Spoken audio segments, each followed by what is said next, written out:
Chapter 2. Awake. A voice had spoken to him for a short time, and it said something essential, but he could not make out the words. Afterwards, a bright, burning light filled the sky, and he thought he found something to enlighten him. Then came darkness. But in the absence of light and memory, the message from the voice remained out of reach, lost to the ebony tides of emptiness. So, he stayed in the darkness for a time, waiting for the message to come back. Then the voice came back and broke through the abyss with one word: awake. What? Sploosh! For you? Splash. Stay here. A new voice broke the darkness and pulled him from unconsciousness. He lifted his head from a surging mass of black water. A chilling terror filled his mind. Nothing he saw seemed familiar. Torrents of salty water blistered his vision. The waves rolled him back underwater, holding him there until his chest ached with the need for air. He could not remember breathing before this moment, and the realization added to his anxiety. With several struggling pushes of arms and legs, his head finally came out of the water for a moment. Through the blurred vision, he could make out a powerful, bright figure motioning towards him. "Come towards me," the figure said loud enough to cut through the noise of the crashing waves. He flailed his arms frantically as he pushed his hips down until his feet touched a mushy floor. Massive pressure crushed his chest again as he held his breath. His mouth drew in gulps of bitter moisture. With a strong surge of his legs, he thrust himself above the waterline and looked around for a way out of the tumultuous sea. He rolled his left arm, then his right in circular motions, trying to move towards the shiny person who stood several feet away. After a dozen strokes of his arms, he drew close to the figure standing shin-deep in the surging waves. He stood and looked at the towering person with massive wings protruding from broad shoulders. The imposing figure was dressed in a golden breastplate attached to a leather shirt. The breastplate had several radiant gems, shimmering with red, green, and blue sparkles.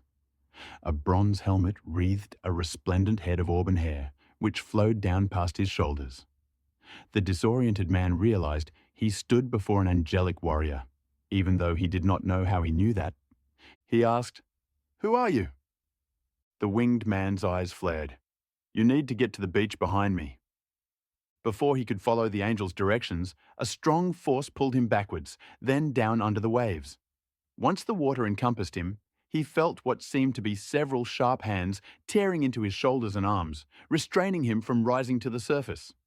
As his lungs tightened, he saw the blurry image of the winged man through the dark waters, motioning with his right arm above his head. Soon, a fiery orange globe hit the water.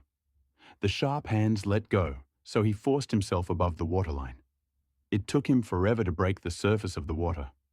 When he did, he took in several gulps of salty air. The man turned around and saw 3 large creatures hovering above the sea.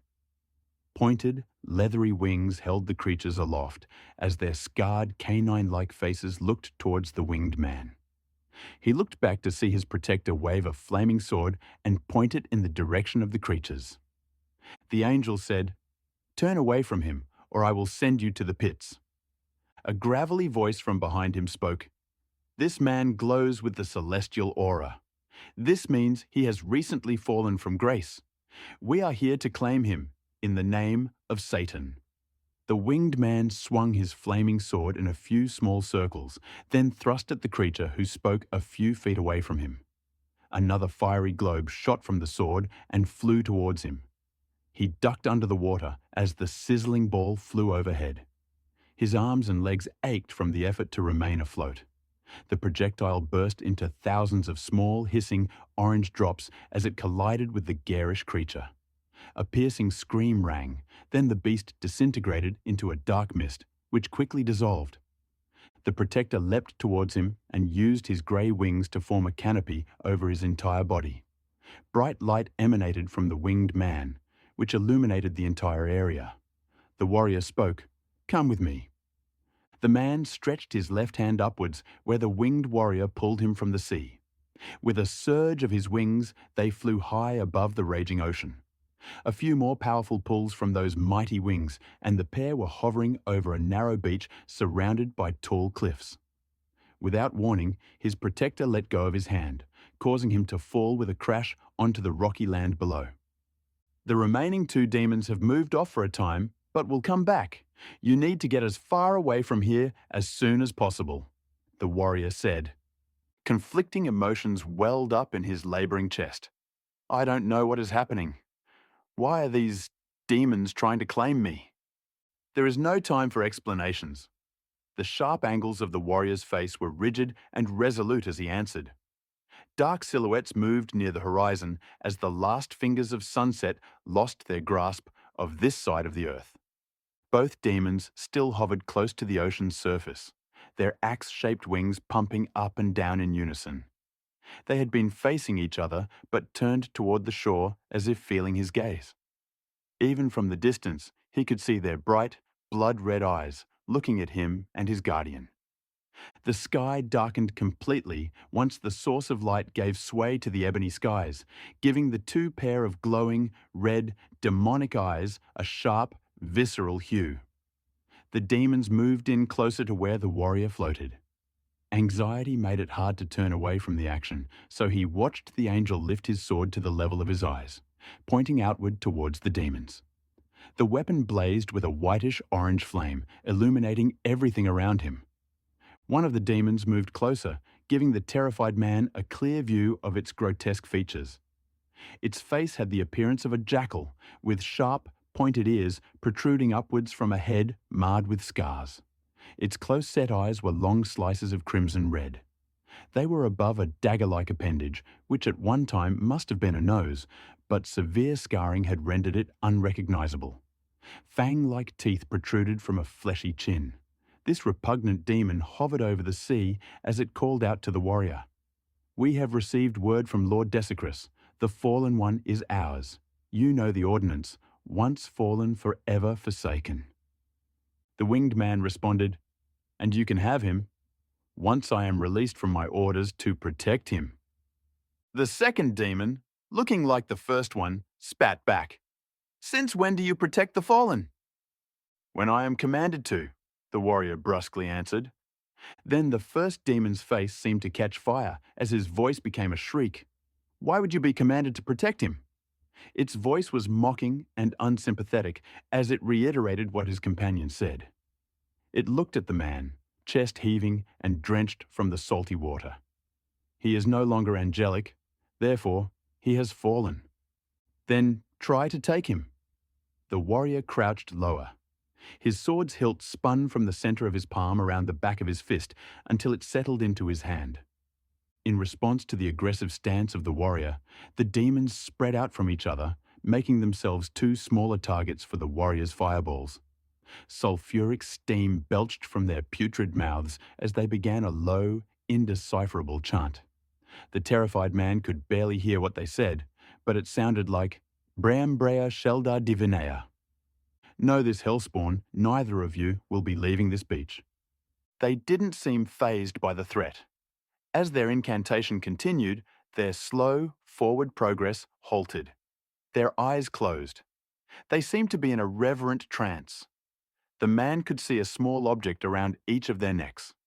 Each object grew brighter with each hellish utterance until they glimmered with crimson speckles, just like their eyes.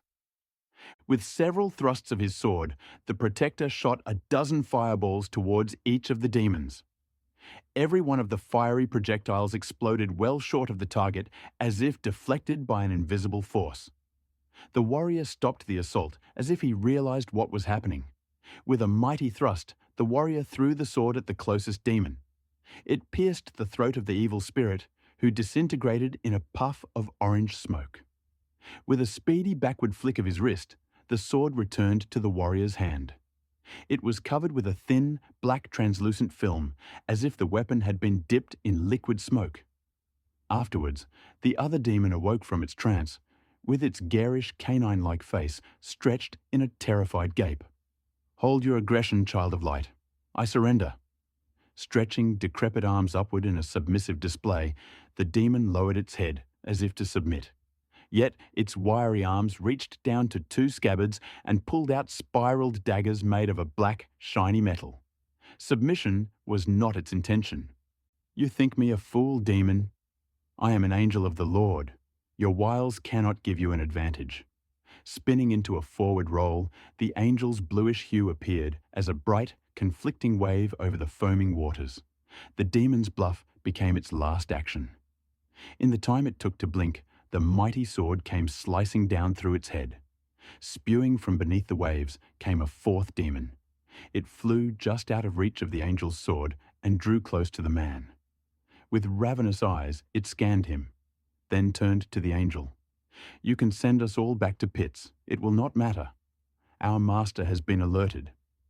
Soon you will be overcome by the forces of hell. As it spewed forth its defiance, the foul, cursed horror lifted an axe above its head. Raising his powerful arms over his head, the angelic protector put his hands together, then lowered them to his chest. He vanished and then reappeared behind the demon. One thrust, and he banished the assailant to somewhere called the pits. Shivering on the sands, the man continued to gulp desperately for air. His eyes were still wide with terror. With the absence of an immediate threat, his protector's countenance shifted. You should know that your choice came with consequences. Now it seemed as if the mighty sword would be turned on him. What choice? What consequences? Bewilderment overshadowed the fear he felt. A disdainful stare came over the angel's face. I do not have time for you to feign ignorance. I have been commanded to protect you until your status is verified. Then your fate will be sealed. Until then, you will follow my directions and keep your questions to yourself. After a long pause, the angel wiped the demonic residue from his weapon and armor. Then he asked, Did you notice the amulets adorning the necks of the demons? The man responded, though he thought it peculiar to be asked a question when he could not. Do you mean the star-shaped symbols on their necks? Yes, I have not seen them before. Have you? He tried very hard to remember anything about himself, including the star-shaped pendants, but nothing came to mind. Why would I be concerned about their neckwear when you plan on killing me? His reluctant protector stared at him for a while, then, with a shrug, said, We can be certain that what the last demon said of Desicras is true. He will be sending a massive force to retrieve you. Put out your hands again. In a swift motion, the angel grabbed him by the hands and flew straight up over some very jagged cliffs. As they flew inland, his heart pulsed and his breathing became erratic. For the next few moments of flying, the man grew more agitated until he let out a long, anguished breath. The man recalled the angel's warning as he dropped him on a patch of thick brush. But he had to ask the question regardless of the response. Who is Desicras? And why would he send a force to capture me? The angel turned away from him for a few seconds, then faced him again with eyes wide and his chin tight. Desicras is a demonic prince who will be exercising Satan's claim on you. Had those demons been a little patient, they would probably be the ones to take you into custody without a word from me. But here we are, without verification of who you are and what to do with you. Once I receive word of your status, I will surrender you to them. However, as of now, I do not have verification from my commander regarding your defection, so I am compelled to protect you. I will consult with my commander before I go further with you. Chills of stark terror went up his spine, but he could do nothing except watch the angel fly off away from where he sat, picking thorns out of his legs and arms. After he finished removing some of the sharp objects from his limbs, the angel returned to him. The angel's tone held hints of disgust when he said, This area will soon be crawling with scores of bloodthirsty assassins looking for you. You need to flee now. Where do I go from here? Darkened eyes locked into his. The angel stretched out his hand and touched the man's forehead. Immediately, his vision brightened, dispelling the darkness around him. I have enhanced your vision for a time, giving you the ability to see better in the darkness. This ability will only last for an hour or two, so you need to hurry. Keep running towards the small opening between those mountains. Do not stop for any reason, no matter what you hear behind you. I will meet you there when I can be sure of your safety." With a quick turn, his guardian disappeared. The man stood up in the brush and started to run. Pumping his arms and legs for several minutes, he quickly left the level area where he found a steady incline of rocks and dry plant life. Each step caused him more weariness as pain lanced the soft soles of his feet. But he carried on. He could not afford to discount the order of his only benefactor, even if he knew the angel meant to kill him once his status became known. Far behind him, the sounds of violence echoed in the night sky. Fear intensified his need to escape, so he kept running until he came to a small grove of trees. There, exhausted, he fell to the ground, and swirling eddies of darkness pulled his mind into unconsciousness. He could no longer hold back the bittersweet song of the darkness as it lulled him into its perilous embrace.